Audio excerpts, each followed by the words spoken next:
क्योंकि उसके अंदर अहंकार है ही नहीं, वासना रही नहीं, आकांक्षा रही ही नहीं, कर्तापन का अभिमान रहा ही नहीं, वो अपने स्वरूप में स्थिर है। बल्कि कभी कभी संत प्रारब्ध वसात ये भी देखने के लिए कि ऐसी स्थिति में भी हमारा मन विचलित होता है या नहीं, वो विषयों के साथ खेलने लगता है। क्या भाई, क्रिकेट में पहले रणजी ट्रॉफी में खेलते हैं और बढ़िया खेल गया तो वनडे में लाते हैं, और जब वनडे में बढ़िया खेल जाए तो टेस्ट मैच में लाते हैं। पहले वो टेस्ट हैं उसके, रणजी ट्रॉफी में बढ़िया खेल रहा, बहुत रन बना रहा, बहुत विकेट ले रहा, ऑलराउंडर है, बोले इसको वनडे में ले आओ, और वनडे में भी मैन ऑफ द मैच इसको मिल रहा है, बोले इसको टेस्ट में ले आओ।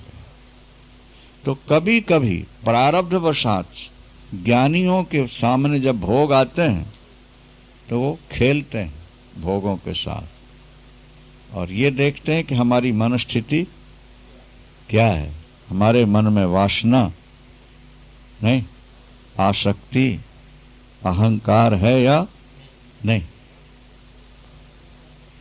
और उनके अंदर वो अहंकार उठ नहीं सकता, क्योंकि अब वो अपनी पूर्ण स्थिति में पहुंच गए। लेकिन ऐसे महापुरुष करोड़ों में कोई एक होते हैं।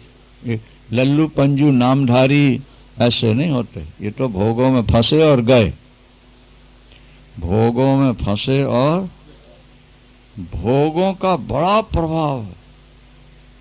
आदि शंकराचार्य को देखो, कितने बड़े ज्ञानी थे, 8 वर्ष में सारे शास्त्रों का ज्ञान हो गया था, और 16 वर्ष के होते होते सारे ग्रंथों की संस्कृत में टीका कर दी वेदांत को, और अपनी आत्मा को निकाल के किसी भी मुर्दे में डाल के जीवित हो जाते थे। कौन आज कोई कर सकता है? उनके अनुयायियों में कोई है ऐसा प्रगट में? कोई छुपे छुपाए हो तो अलग बात है, प्रगट में कोई है कि आत्मा को निकाले और दूसरे शरीर में डाल दे? लेकिन वो भी जब अपनी आत्मा को निकाल करके अमरू राजा के शरीर में प्रवेश किए और वहां जब रानियों का संग मिला तो थोड़े समय के लिए वो अपने आप को भूल गए। सुग्रीव को राज्य मिला, भोग मिले, राम जी सामने बैठे हैं, राम को भूल गए। भोगों का बड़ा प्रबल प्रभाव है, इसलिए शास्त्र बार बार सावधान करते हैं कि भोगों से बच के रहना। करोड़ों में जो कोई एक महापुरुष ऐसा हुआ सिद्ध, प्रारब्ध में उसके अगर आ गया और भोग में थोड़ी देर के फंस भी गया, उससे कोई फर्क उसको नहीं पड़ता है। ये श्लोक उसका साक्षी है। हंत आत्मज्ञस्य धीरस्य खेलतो भोग लीलाया। खेलतो भोग लीलाया मतलब खेल मात्र, तमाशा मात्र, लीला मात्र। अगर भोग भोगने से ज्ञान लुप्त होता तो कृष्ण ने तो इतने रासना रास किया, इतनी शादियां कराई, उनका ज्ञान लुप्त हो जाता कि नहीं? बोलो मेरे बाबू। हाँ, फिर कुरुक्षेत्र के मैदान में वो गीता सुनाते। ज्ञानी ज्ञानी है, ईश्वर ईश्वर है, वो अपनी मर्यादा से कभी च्युत नहीं होता, नीचे गिर नहीं सकता। चकमक पत्थर 1000 वर्ष पानी में रहे, निकालो, ठोकर मारो, आग निकलेगी फट, वो गीला नहीं हो सकता। कमल का पत्ता पानी से कभी गीला नहीं हो सकता। ईश्वरीय शक्तियां, तुम जब परमात्मा के साथ मिलकर एक हो गए, नहीं समझे? अब तुम हुए नहीं और मान लो और गलत काम करने लगो, तब तो गए तुम, धोबी का कुत्ता घर का न घाट का। पर अगर उस अनंत अखंड चेतना के साथ तुम एक हुए और बहुत समय तक उसी में लीन रहे, उसके बाद अगर भोगों में थोड़ा बहुत तुमने तुम्हारे प्रारब्ध में फंसा दिया तो तुम्हारा पतन होने वाला। भगवान कृष्ण ने यही तो दिखा दिया। तो जैसे ही होश संभाली औरतों से घिर गए। क्या समझे? यही वृंदावन में हजारों लाखों गोपियों से घिरे रहे, यहीं नाचते रहे। नहीं, और फिर कितनी शादियां कराई? 16,100। तोबा तोबा तोबा। बताओ, संसारी तो एक ही शादी करा है, उसको भोगी कह रहे हो, उसको कर्मासक्त कह रहे हो, उसको भोगासक्त कह रहे हो, और वो तो फिर वो तो महाभोगी हो गए। नहीं नहीं, ऐसा कहना पाप है। क्या बोले? यही तो आत्मा की विशेषता है कि उस तत्व को ठीक से समझो और उसका अपरोक्ष कर लो, दीर्घ चिंतन करके। फिर अगर भोगों में आ भी गए तो तुम्हारा कुछ बिगड़ने वाला। घड़े को एक बार भट्ठी की आग में झोंक तो दो और कुछ दिन आग में पड़ा रहने दो, उसके बाद पानी अगर भर लिया तो घड़े का कुछ ध्यान रखना। लेकिन अगर वही अल्पज्ञ करेगा तो वो नरक जाएगा, मारा जाएगा, वो कहीं का नहीं। अब देखो, गुरु के सामने निधड़क होकर के जनक उत्तर दे रहे हैं। अष्टावक्र ने परीक्षा ली थी ना कि अर्थार्जने रति, धन कमाने की रति कैसे, भोगों की इच्छा कैसे, भोग विलास कैसे और राज्य कैसे।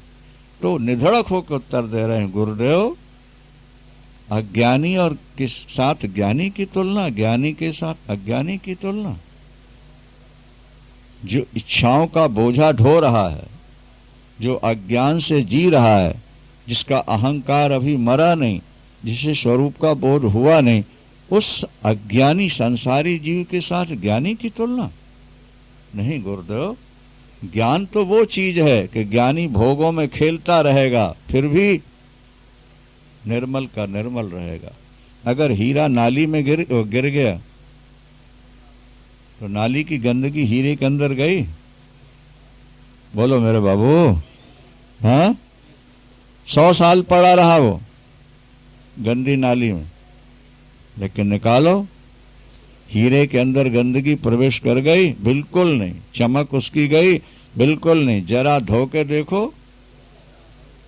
एक बार पूर्ण ज्ञान, पूर्ण बोध हो जाए और आत्मानंद में मस्त हो जाओ, फिर संसार के सारे पदार्थ खेल नजर आते हैं, खेल नजर आते हैं। और उस खेल में अगर थोड़ी देर तुम खेल भी लोगे तो तुम्हारे स्वरूप में कोई अंतर नहीं आ सकता। ये निधड़क होकर, निर्भय होकर के गुरु के सामने जनक जी ने कह दिया। टीकाकार ने यहां एक दोहा लिखा है, अच्छा है। एक होती है रहट, क्या? एक होती है और दूसरा ही होता है ट्यूबवेल। नहीं, एक रहट होती है और दूसरे चरखी होती है। चरखी माने जिसमें गन्ना फेरा जाता है। ध्यान से सुनो, यहाँ एक बड़ा अच्छा दोहा लिखा, तुम्हारी भाषा का है, मारवाड़ी भाषा का है।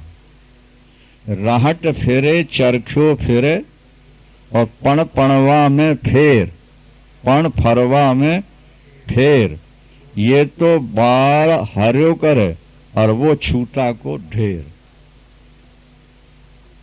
क्या ये लिखते हैं कि एक तो रहट है, ट्यूबवेल, ऐसा मानो, रहट तो पुरानी बात हो गई ना। एक ट्यूबवेल में भी मशीन ही लगी है और दूसरे चरखी में भी मशीन लगी है। तो ट्यूबवेल की जो मशीन है, कुएं में जो मशीन लगी है, वो तो गन्ने को हरा भरा कर रही है, उसमें रस भर रही है। और दूसरी बगल में चरखी लगी है, और जब काट के उसको चरखी में डाला तो छूटा को ढेर, छूटा और ढेर, वो तो छिलके का ढेर लगा दी। एक ने रस बढ़ाया और दूसरे ने रस चूस ली, हैं दोनों यंत्र। इसी तरह अज्ञानी चरखी की तरह है और ज्ञानी बोलो रेंट की तरह है। ज्ञानी विषयों में खेलता हुआ भी जहां का तहां जीव का त्यों रहता है, और अज्ञानी फंस गया, गन्ने का रस खत्म। बोलो वृंदावन। यत पदम प्रेप्सवो दीना शकराद्या सर्वदेवता अहो तत्र स्थितो योगी न हर्षम उपगच्छति। अष्टावक्र जी ने प्रश्न किया है पहले, जो शुरू से सुनते आ रहे हैं। उन्होंने कहा कि अगर संसारी भोग पाकर ज्ञानी को संसारी वस्तुएं मिलकर के हर्ष होता है तो आश्चर्य है। अष्टावक्र ने कहा था, उसका भी उत्तर दे रहे हैं। कहते हैं गुरुदेव उसको हर्ष होता ही नहीं। किसको? ज्ञानी को प्रिय वस्तु पाकर और अप्रिय में दुख नहीं हो। क्यों? बोले यत पदम प्रेप्सवो दीना शक्राद्या सर्वदेवता। यत पदम, वो जो आत्म पद है, ब्रह्म पद है, उसको चाहने की इच्छा से देवता भी दीन हो रहे हैं। लेकिन वो पद देवताओं को भी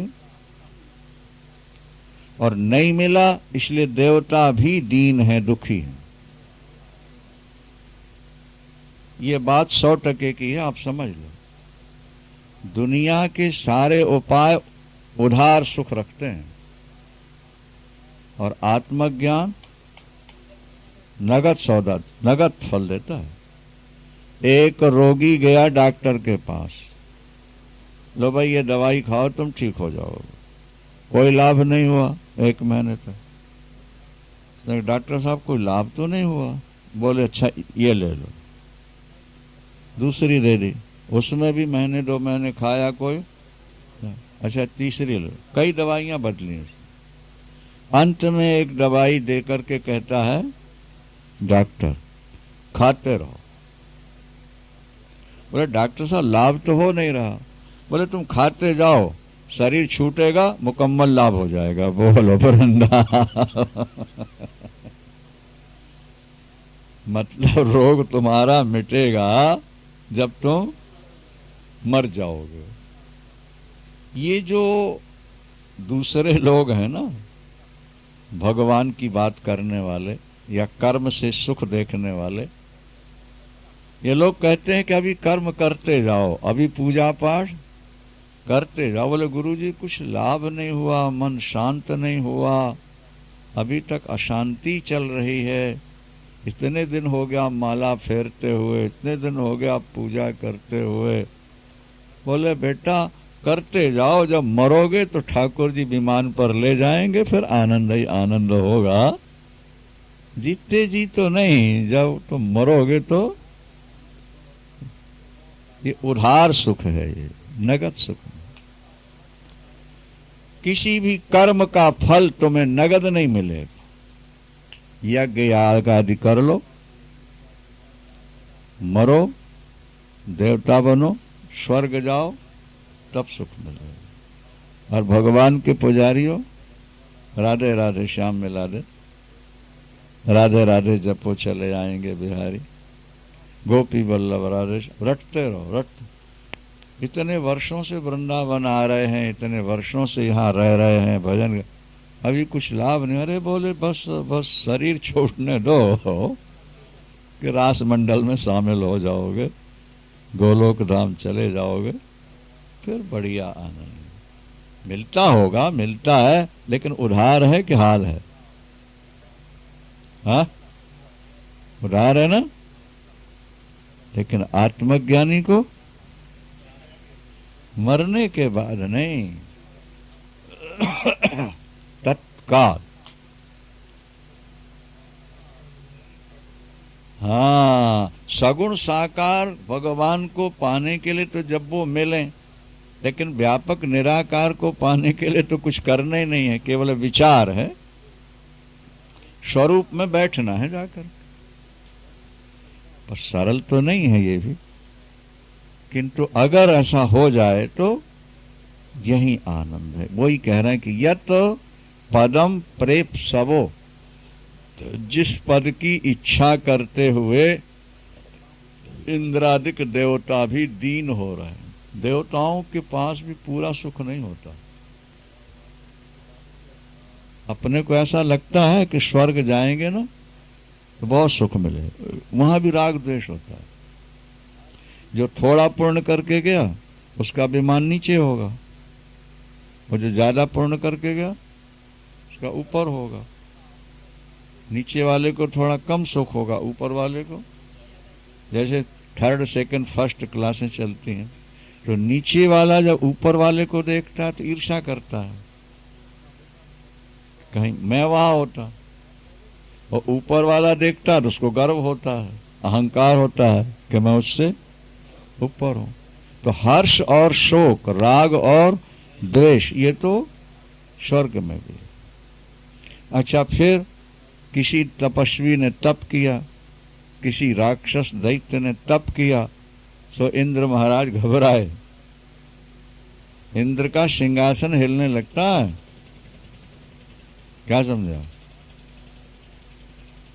जैसे रडार होता है ना, रडार, शत्रु का विमान आ रहा हो तो उसमें पता लग जाता है कि आ रहा है। यहां किसी ने तप शुरू किया और वहां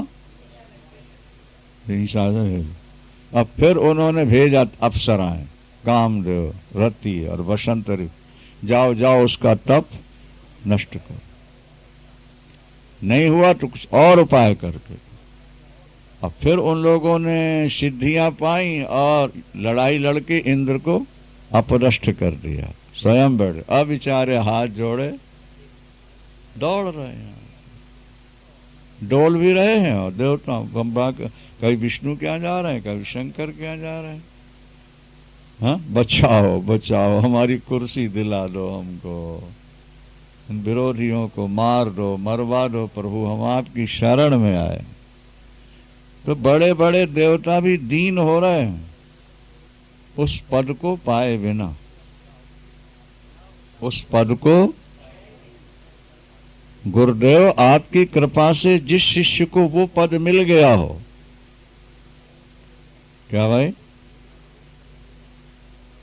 उससे थोड़ी बहुत वस्तुएं पाके हर्ष होगा, थोड़े बहुत नुकसान से दुख होगा। जिसको वो पद मिल गया, जिसके लिए देवता भी दीन हो रहे हैं, जिस पद को न पाकर देवता भी दुखी हो रहे हैं, वो पद प्राप्त करने के बाद अगर कोई 25 कमरे का आश्रम बन गया तो आत्मज्ञानी के लिए कोई हर्ष की बात है क्या? उसके ऊपर कोई शारीरिक कष्ट आ गया, किसी ने इल्जाम लगा दिया, दोष लगा दिया, तो उसके लिए कोई दुख की बात है? वो तो हर्ष और शोक से ऊपर उठ गया।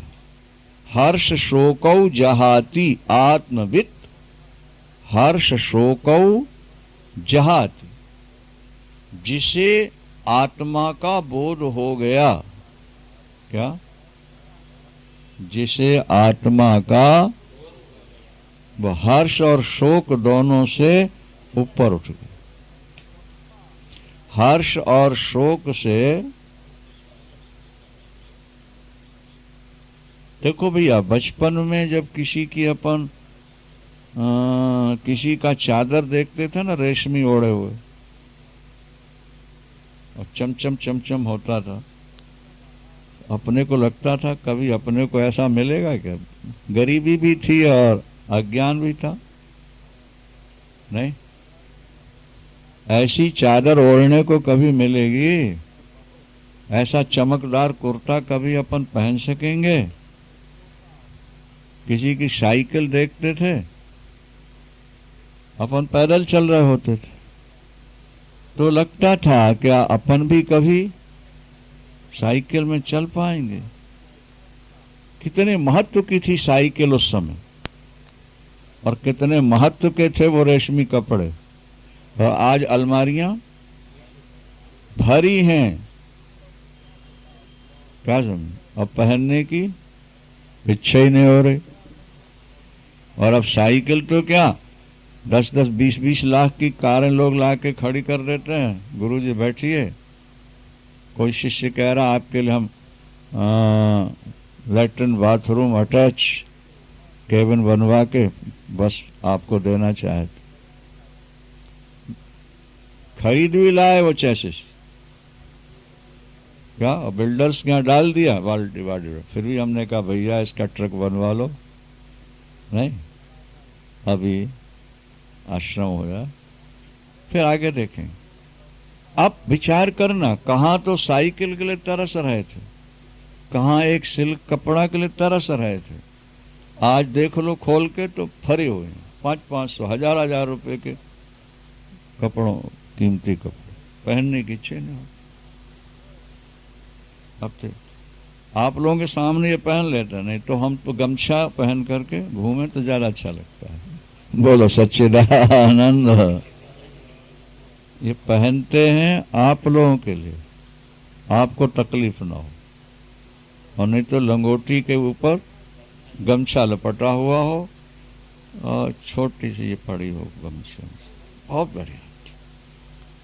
ये उदाहरण इसलिए आपको दिया कि जब तक आपको किसी विशेष वस्तु की प्राप्ति न हो जाए तब तक सामान्य वस्तुएं भी आपको कीमती नजर आती,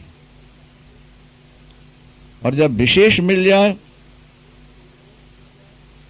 सामान्य वस्तुएं खत्म। गांव में रहते थे, एक बार किसी जजमान के यहां मिठाई का निमंत्रण हो, केवल मिठाई खानी, नहीं समझ में आ रही बात, न हलवा न पूड़ी न दाल न सब्जी न रोटी, केवल मीठा चलता था गांव देहातों में।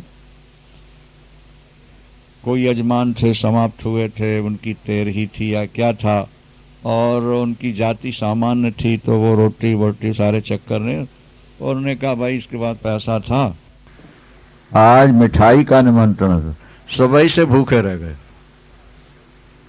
क्या समझे? सुबह से अपन ने कोई हैवी नाश्ता नहीं किया। गांव में नाश्ते वास्ते क्या मिलते थे? सूखी बासी रोटियां। आज हमको पेट भर मिठाई खाने को मिले। गांव में थे ना भाई।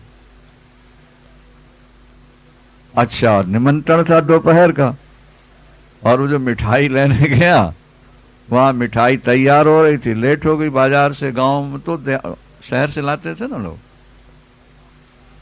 तो शाम को 4 बज गया, पेट में चूहे दौड़ रहे हैं, लगी है जोर की भूख, लेकिन वो मिठाई का लालच न रोटी खाने दे रहा न घर जाने दे रहा। क्या समझे आप? और जब मिठाई पड़ोसी गई तो थोड़ा खाते ही पेट भर गया। वो तो ज्यादा मीठा ही मीठा तो खा ही नहीं जाता ना। और सोचते थे कि जब अपन संपन्न होंगे खूब मिठाई खाएं। अब 20 वर्ष बीत गया, साथ में रहने वाले शिष्यों से पूछो कि गुरुजी कितनी मिठाई खाते हैं। क्या समझे आप? जो साथ में रहते हैं, लाने वाले तो बेचारे कीमती से कीमती मिठाइयां लाते हैं, उनको ज्यादा जानकारी नहीं है। थोड़े ही लोगों को जानकारी है कि 20 वर्ष हो गया मीठा छोड़ चुका, वो बढ़ता रहता है। हम अपनी तारीफ नहीं कर रहे, हम केवल स्थिति बता रहे हैं कि बचपन में लगता था कि पेट भर मिठाई खाने को कब मिलेगी, और आज मिठाई की ओर देखने की भी इच्छा नहीं होती। बिहारी जी में के गोसाई वो डोना भर के प्रसाद दे देते हैं। जब जाओ तो जरा सा ऐसा लेकर के मुंह में लगाया, इनको दे देते। अच्छा, हर व्यक्ति अपनी बुद्धि से ही दूसरे को तौलता है। चोर लवार संत मुनि ज्ञानी जस आपन तस और ही जन। क्योंकि तुम्हारी बुद्धि का स्तर वो है नहीं, इसलिए आत्मज्ञानी को तुम समझ सकते ही नहीं कि वो कैसे रह रहा है। जनक कहते हैं, भगवान इंद्रादिक देवता भी जिस पद को नहीं पा सके और न पाने के कारण दीनहीन बनकर डोल रहे हैं, वो पद आत्मज्ञानी को प्राप्त हो चुका है। अब सामान्य वस्तु पाकर उसको हर्ष होगा क्या? थोड़े से कागज के नोट आ जाएं तो उसको हर्ष होगा, और चले जाएं तो उसको दुख होगा? बोले कभी नहीं हो सकता। वो अपने पद में प्रतिष्ठित है, और जो हो रहा है वो उसको प्रारब्ध मान करके भोग रहा है। अज्ञानी व्यक्ति अहंकार और अभिमान और कर्तापन की दृष्टि से भोगता है और करता है, लेकिन ज्ञानी दैव योग समझकर, प्रारब्ध समझकर उसको भोग लेता है। क्या समझे आप? उसके साथ उसको हर्ष नहीं है, और जब हर्ष नहीं है तो दुख नहीं है। किसी भी वस्तु में दुख तब जुड़ता है जब पहले हर्ष होगा। यदि किसी की प्राप्ति में आपको हर्ष नहीं हुआ तो दुख नहीं होगा।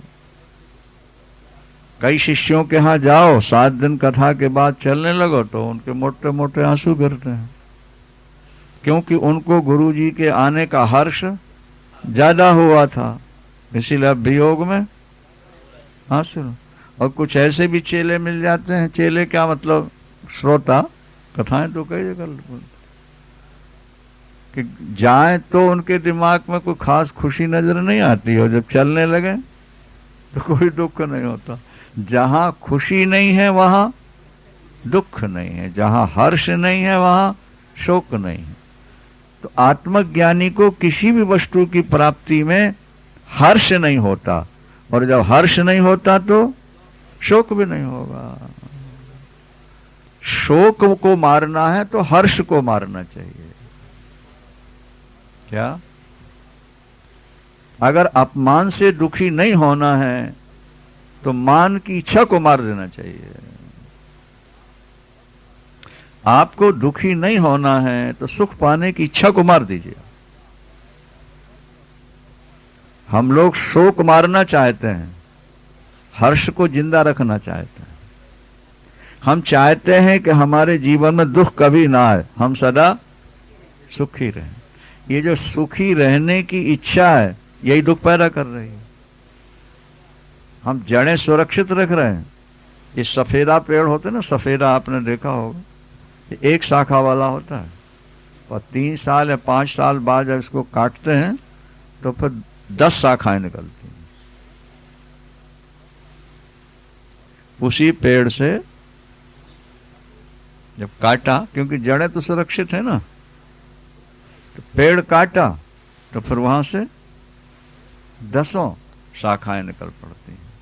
हम जब दुख को मिटाने का उपाय करते हैं एक को, तो 10 दुख और आ जाते हैं, और ज्यों ज्यों हम दुख मिटाने का उपाय करते गए त्यों त्यों दुख हमारे बढ़ते चले गए, क्योंकि हमने सुख की इच्छा छोड़ी नहीं। बारीक बात है, बुद्धि लगाओगे तो रहस्य तक पहुंचोगे। हमने सुख पाने की इच्छा छोड़ी नहीं, और दुख से हम बराबर घृणा करते रहे। क्या? हमने हर्ष को छोड़ा नहीं, और शोक को छोड़ने का हमेशा प्रयास करते रहे।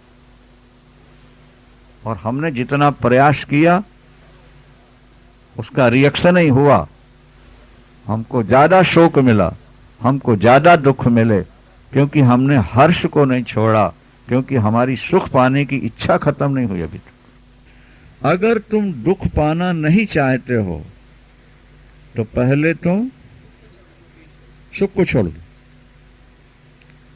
जहां तुमने सुख छोड़ा वही दुख तुम्हारा खत्म हो। नहीं समझ में आ रही बात? जहां तुमने हर्ष छोड़ा वहां शोक तुम्हारा विषाद खत्म हो जाएगा। तो जड़ को तो उखाड़ते नहीं, खाली डालियां काटते रहते हैं, और उसका परिणाम यह होता है कि डालियां काटने से वृक्ष और घना होता जाता है। माली लोग कलम करते हैं ना पौधों की, तो देखो पेड़ ऊपर भले ना बढ़े लेकिन कितना चौड़ा हो जाता है। ज्यों ज्यों कलम काटते गए एक एक जगह से दो दो चार चार शाखाएं निकलती गई, उनको काटा, फिर उन्होंने दो दो चार चार निकली, एक गुलदस्ता जैसा पेड़ बन जाता है। देखा आपने? नहीं देखा? और कहीं जड़ काट देते पेड़ सूख जाता। तो हम लोगों ने दुख की जड़ काटने का प्रयास नहीं किया, दुख को काटने का प्रयास किया, और उसका परिणाम यह हुआ कि एक दुख मिटाने का प्रयास किया तो 10 दुख और आ गए, और 10 को काटने का प्रयास किया तो 100 और आ गए। क्योंकि सुख पाने की जो इच्छा है, जहां जहां सुख पाने की इच्छा रखोगे वहीं वहीं से दुख मिलना शुरू हो जाएगा तुमको। और एक दिन तुम देखोगे कि हमारे चारों तरफ दुख ही दुख है, हमारे चारों ओर दुख ही दुख। दुख मिटाने का जीवन भर प्रयास किया, वो मिटने के बजाय और बढ़ता चला गया, और आज चारों तरफ दुखों से घिरे हुए। कई परिवारों में आने जाने का सुयोग बनता है, गरीबों के यहां भी जाते हैं और धनवानों के यहां भी जाते हैं। सच्चिदानंद भगवान की जाते हैं, और जब उनसे चर्चा होती है तो कहते हैं महाराज हम बड़े दुखी हैं, हम चारों तरफ से दुखों से घिर गए हैं, कोई उपाय बताइए हमारे दुख मिट जाए। महाराज हमने जिंदगी भर संघर्ष किया, दुख मिटाने का हमने अथक प्रयास किया, लेकिन दुखों से छुटकारा नहीं मिल पाया। अब उनको सीधा सा उत्तर दें तो उनके समझ में भी नहीं आता। क्या तुम दुख मिटाना चाहते हो, इसका मतलब कि तुम सुख पाना चाहते हो।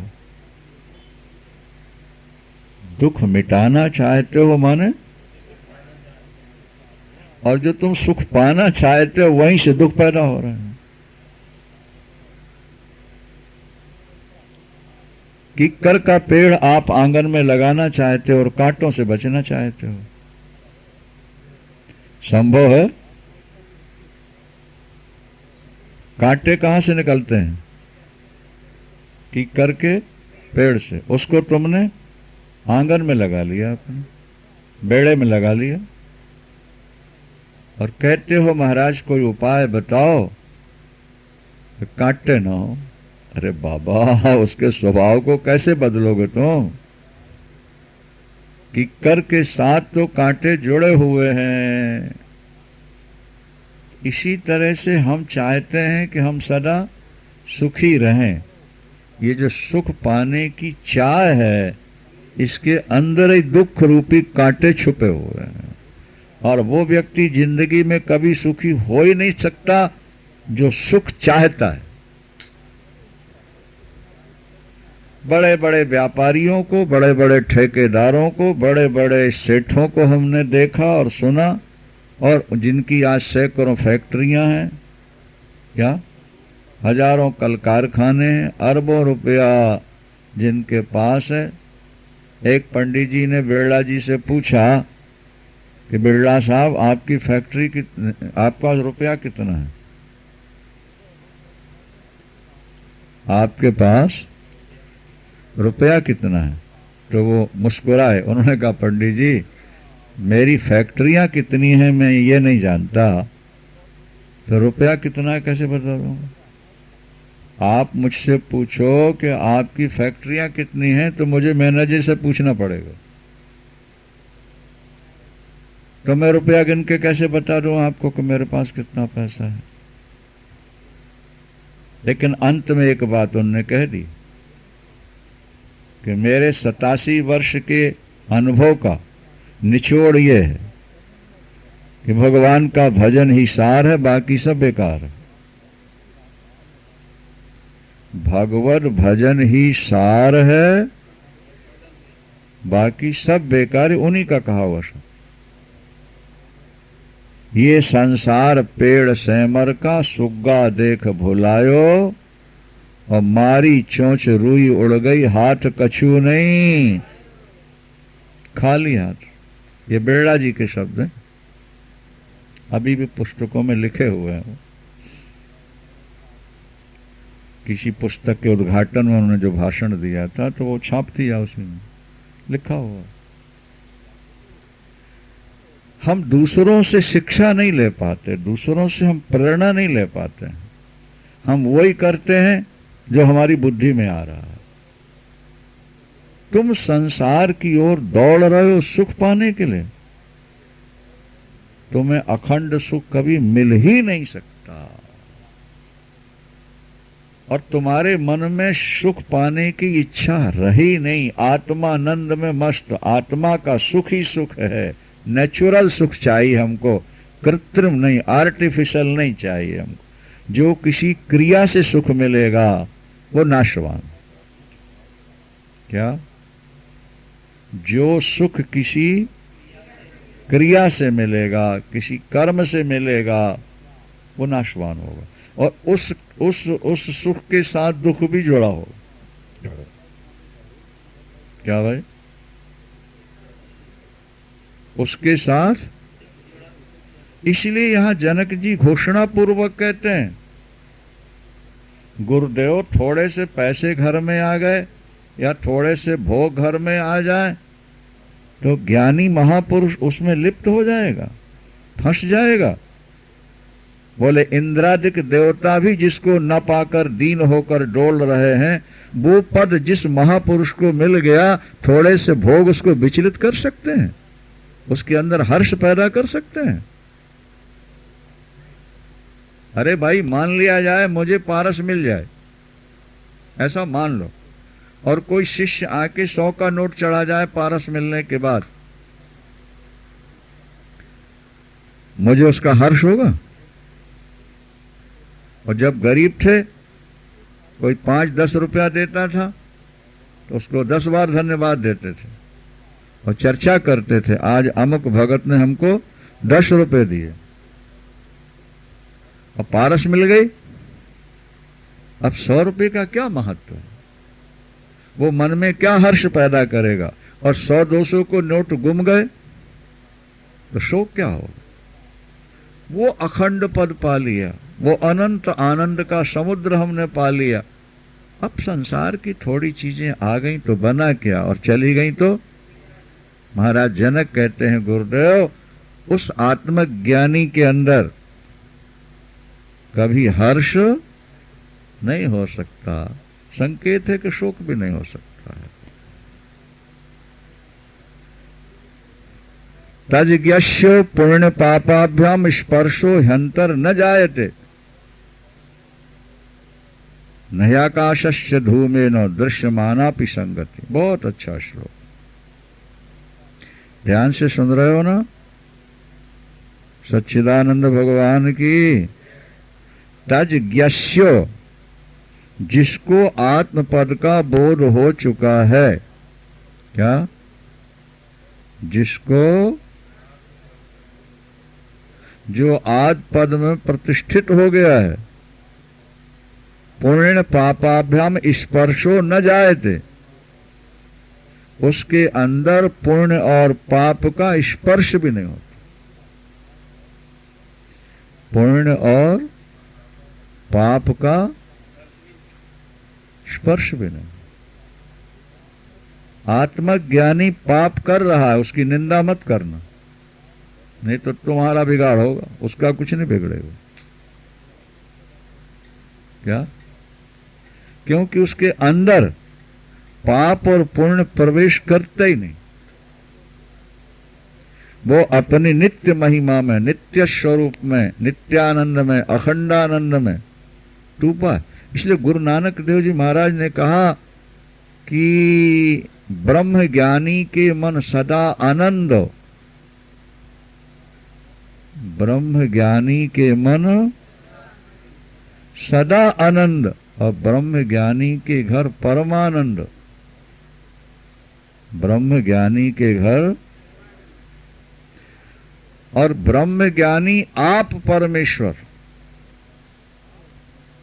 ब्रह्म ज्ञानी आप परमेश्वर, और कह नानक ब्रह्म ज्ञानी को ढूंढे महेश्वर। अज्ञानी लोग शंकर को ढूंढ रहे हैं, और भगवान शंकर किसको ढूंढ रहे हैं? ज्ञानी को। शंकर बाबा किसे ढूंढ रहे हैं? कोई ज्ञानी मिल जाए। और भगवान कृष्ण गीता में क्या कहते हैं? बोले ज्ञानी तो मेरी आत्मा है, ज्ञानी त्वात्मैव मे मतु। ज्ञानी जैसा मुझको कोई प्यारा नहीं है, ये भगवान कृष्ण ने घोषणा पूर्वक बात कही है। क्या? प्रियो हि ज्ञानिनोत्यर्थम महम सच मम प्रियः। प्रियो हि ज्ञानिनोत्यर्थम महम सच मम प्रिय। ज्ञानी मुझे बहुत प्यारा है और मैं ज्ञानी को बहुत प्यारा हूं। लो बताओ। और ये भगत लोग ज्ञानियों की निंदा करते रहते हैं, और भगवान कहते ज्ञानी मुझे बहुत प्यारा है।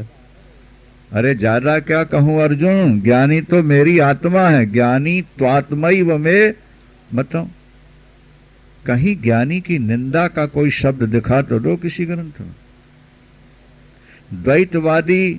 द्वैतवादी की निंदा है क्या? जो द्वैत में रहता है वो हमेशा भयभीत रहता है, और उसका जन्म और मरण भी होता रहता है। किसका? द्वैतवादी। अद्वैतवादी नरक में जाएगा, या पापी है या पाखंडी है, ऐसा कोई शब्द किसी ग्रंथ में कोई माई का लाल दिखाई नहीं सकता।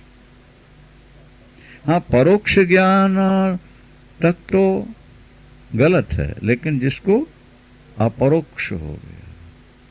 भगवान कहते ज्ञानी मेरी आत्मा है, क्योंकि ज्ञानी की दृष्टि में शुद्ध चेतन को छोड़ के जगत है ही नहीं, और भगवान शुद्ध चेतन है ही है, तो निरंतर भगवान से जुड़ा हुआ है ना। भगवान के दो रूप हुए ना, एक साकार दूसरा, तो व्यापक रूप से जो निराकार उनका रूप है नहीं। आत्मज्ञानी ने व्यापक चेतन को देख लिया तो निरंतर भगवान से जुड़ा है ना, उनके अंदर ही घुस गया ना। नहीं, जैसे तुम्हारी आत्मा तुम मानते हो कि मेरे अंदर है, इसी तरह भगवान कहते हैं ज्ञानी मेरी आत्मा है, वो मुझ में ही रहता है, क्योंकि मुझको छोड़ और किसी सत्ता को मानता ही नहीं। वो जगत स्वप्न है उसकी दृष्टि। इसलिए यहां लिखा है कि ऐसा जो ज्ञानी होता है उसके अंदर पाप पुण्य का प्रवेश ही नहीं होता। क्या? द्वैत की निंदा सुनो, उपनिषदों में क्या द्वैतवादी के लिए लिखा हुआ है, बड़ा अच्छा सूत्र है। मृत्यु सा मृत्यु मापनोति, मृत्यु सा मृत्यु मापनोति या इह नानेव पश्यति। ये उपनिषद का वचन। वह व्यक्ति मृत्यु से मृत्यु को बार बार प्राप्त होता रहता है, जो यहां संसार में नानात्व देखता है, माने द्वैत देखता है, सबको अलग अलग मानता है। ये उपनिषद का वचन है। मृत्यु सा मृत्यु मापनोति या इह नानेव पश्यति। नाना रूप माने अनेक रूप, अलग अलग रूपों में हर शरीर में आत्मा को अलग अलग जो मानते हैं वो बार बार मौत से मौत को प्राप्त होते हैं। लेकिन अद्वैत की कहीं निंदा हो ऐसे शब्द बताओ, नहीं मिले। अखंडानंद जी महाराज ने लिखा कि भाई हमने जीवन भर ग्रंथ पढ़े और सुने, पर अद्वैत की कहीं निंदा हो ऐसा कोई शब्द हमको नहीं मिला। इसलिए अद्वैत में निष्ठावान बनो। अब तुम कहोगे कि हम तो अपने माँ बाप भाई बहन से यही सुनते आए कि हम अलग, जगत अलग और भगवान अलग। तो तुम्हारे माँ बाप कौन से बृहस्पति थे? क्या समझे बात? तुम्हारे माता पिता कोई देवताओं के गुरु बृहस्पति थे क्या? लाखों करोड़ों अज्ञानियों में कोई एक ज्ञानी होता है? जहां हीरे की खुदाई होती है वहां लाखों कंकड़ों के बीच में कोई एक हीरा निकल आता है। खुदाई में लाखों कंकड़ निकलते हैं, लेकिन कंकड़ों के बीच में ही कोई एक हीरा हो जाता है। पूरे परिवार में कोई एक हीरा जैसा मनुष्य पैदा हो जाता है जिसे दुनिया देखती रह जाती है, जिसके गुणों को, चमत्कार को, स्वरूप, बाकी वे लल्लू पंजू नजर आते हैं देखने में। हर कंकड़ हीरा नहीं हो सकता, हर वन में चंदन नहीं हो सकता, हर हाथी के सिर में गजमुक्ता नहीं हो सकती। इसी तरह हर व्यक्ति ज्ञानी नहीं हो सकता। तो अज्ञानी तो यही बताएंगे कि हम अलग, तुम अलग, वो अलग, ईश्वर हमसे सातवें आसमान में, यह संसार अलग। द्वैत तो, पृथकतावादी तो यही गाएंगे तुम्हारे सामने। लेकिन जब कोई ज्ञानी गुरु मिलेगा सौभाग्य से और बुद्धि तुम्हारी निर्मल होगी तो वो तुम्हें अद्वैत पद में बैठा देगा। और खाली तुम अद्वैत हो, ब्रह्म हो, इतना कहने से बोध कभी नहीं होगा जब तक परंपरा से प्रक्रिया ग्रंथ सुनोगे नहीं बैठ के।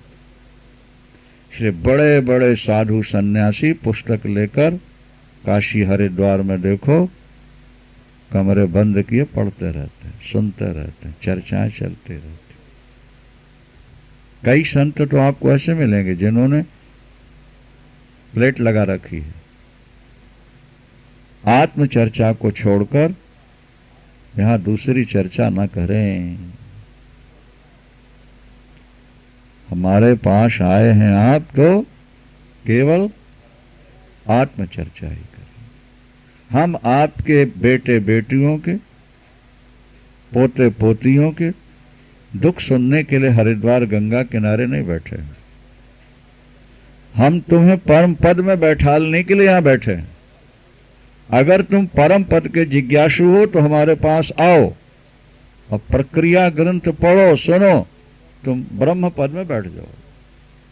दुनिया के दुखों को मिटाने के लिए दुनिया में बहुत सारे जादू टोना करने वाले, झाड़ने फूंकने वाले और ज्योतिषी और तांत्रिक बैठे, उनके पास जाओ।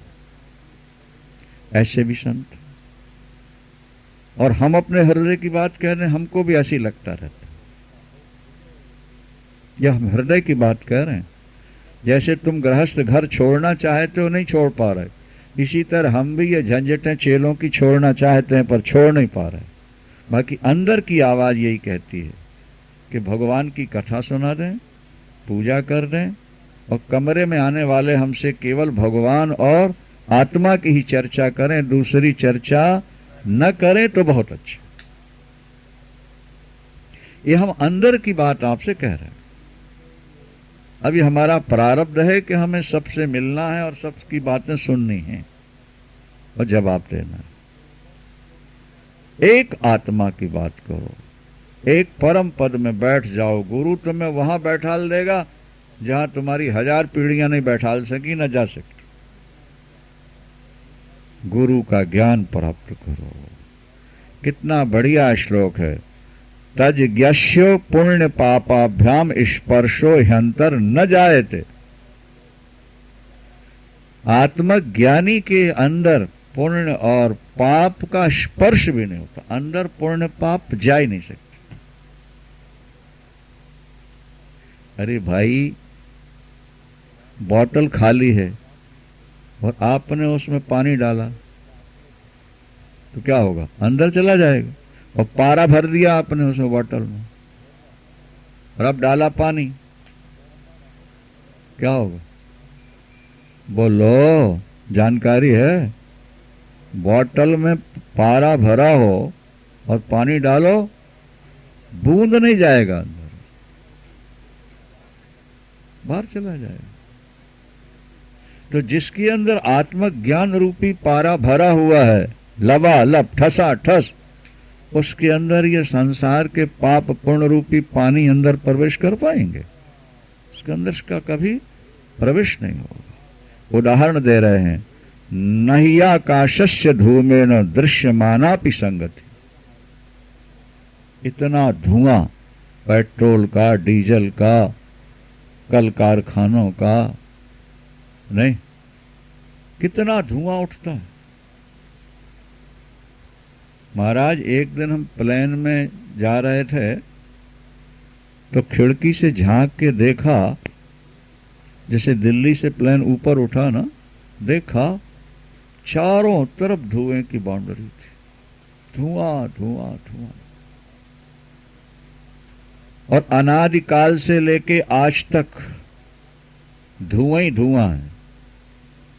रोटी बनाते हैं लकड़ी में तो धुआं है, हवन करते हैं तो धुआं है, अगरबत्ती जलाएं तो धुआं है, कल कारखाने देखो तो धुआं है, मोटरसाइकिल देखो तो धुआं है, डीजल और पेट्रोल की गाड़ियां देखो तो धुआं है। लेकिन आकाश की ओर देखो जरा, वो धुएं से कहीं स्पर्शित हुआ है? मलिन हुआ है? अनादिकाल से लेके आज तक दुनिया में कितना धुआं उत्पन्न नहीं हुआ हो, कल्पना करो जरा। आज तो गैस से रोटी बनने लगी, पहले तो लकड़ी से बनती थी, कितना धुआं था। आज कितने कल कारखाने हैं, कितनी कारें एक शहर के अंदर हैं, कितने स्कूटर हैं, कितना धुआं निकल रहा, लेकिन आकाश में कहीं धुएं का है? इसी तरह जिसके अंदर आत्मज्ञान पूर्ण अपरोक्ष हो जाता है, गुरुदेव देखो, नह्याकाशस्य धूमेन दृश्यमानापि संगति, दृश्यमानापि संगति। धुआं आकाश में दिख रहा है लेकिन उसका स्पर्श नहीं कर सकता, उसके साथ चिपक नहीं सकता। आकाश तो निर्विकार निर्विकारी रहेगा। जिसे आत्मा का बोध हो गया वो कुछ भी कर ले, उसके द्वारा कुछ भी हो जाए, उस पर उसका कोई प्रभाव नहीं। लेकिन पुस्तक का परोक्ष ज्ञान नहीं होना चाहिए, अपरोक्ष हो जाता है, ये शर्त है। और आजकल ज्यादा परोक्ष ज्ञानी ही हैं, अपरोक्ष ज्ञानी तो कोई कोई। जिन्हें प्रत्यक्ष हो गया है, जिनकी ब्रह्मनिष्ठा दृढ़ हो चुकी है, ऐसे संत तो कोई बिरले नजर आते। एक आध दो हिंदी की पुस्तकें पढ़ के सोहम मैं ब्रह्म हूं कहने वाले तो आपको लाखों करोड़ों मिल जाएंगे। क्या? आदि शंकराचार्य भगवान लिखते हैं कि कोई जमादार ने अपने बेटे का नाम रख दिया राजकुमार, क्या? और दूसरे ने अपनी बेटी का नाम रख दिया राजरानी, और दोनों का हो गया विवाह। तो एक है राजकुमार और दूसरी है राजरानी, और सड़क पर झाड़ू लगा रहा है। राजकुमार और राजरानी सड़क में। बोले नाम रख लेने से कोई राजकुमार राजरानी नहीं होता। राजकुमार राजरानी होने के लिए पहले शत्रुओं पर विजय प्राप्त करनी पड़ती है। किला होता है, खजाना होता है, सिंहासन होती है, तब जाके कहीं वो राजकुमार और राजरानी कहलाती है। इसी तरह से तुम ब्रह्म को समझ ही नहीं पाए और अपने को ब्रह्म कहने लगे, और सोहम सोहम की रट लगाए, और गुरुओं ने भी तुमको पढ़ा दिया सोहम सोहम, और तुम भी बोल रहे हो उनके स्वयं सोहम, लेकिन बोध कुछ हुआ ही नहीं। क्या समझे? प्रक्रिया ग्रंथ पढ़ो, बुद्धि निर्मल हो, बराबर उस चिंतन में डूबे रहो, शायद किसी को ब्रह्म बोध हो जाए। और अगर हो गया तो आकाश की तरह तुम बिल्कुल निर्मल रहोगे, चाहे जो भी क्रियाएं तुम्हारे द्वारा हों उसका कोई प्रभाव तुम्हारी आत्मा में प्रवेश नहीं करे। इसीलिए बार बार कहा जाता है कि आत्मज्ञानी की आलोचना नहीं करना। क्या उसने ऐसा कैसे कर दिया, वो ऐसा क्यों कर रहा है? क्योंकि उसके लिए कोई विधि निषेध रही नहीं, क्योंकि उसके मन में कोई इच्छा रही नहीं, अहंकार रहा ही नहीं, कर्तापन रहा ही नहीं। इसलिए वो तो छोटे बच्चों की तरह कुछ भी कर रहा हो, उसके हर्ष और शोक नहीं हो।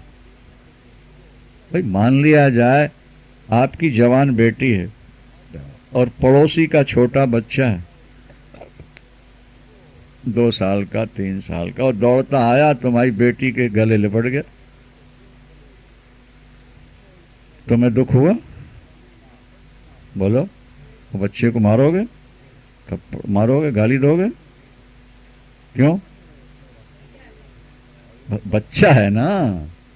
और कोई जवान छोकरा आकर तुम्हारे सामने अगर बेटी के साथ ऐसा करे तो उसी समय उसको गोली मार दोगे, समर्थ होगे, हाथ काट दोगे।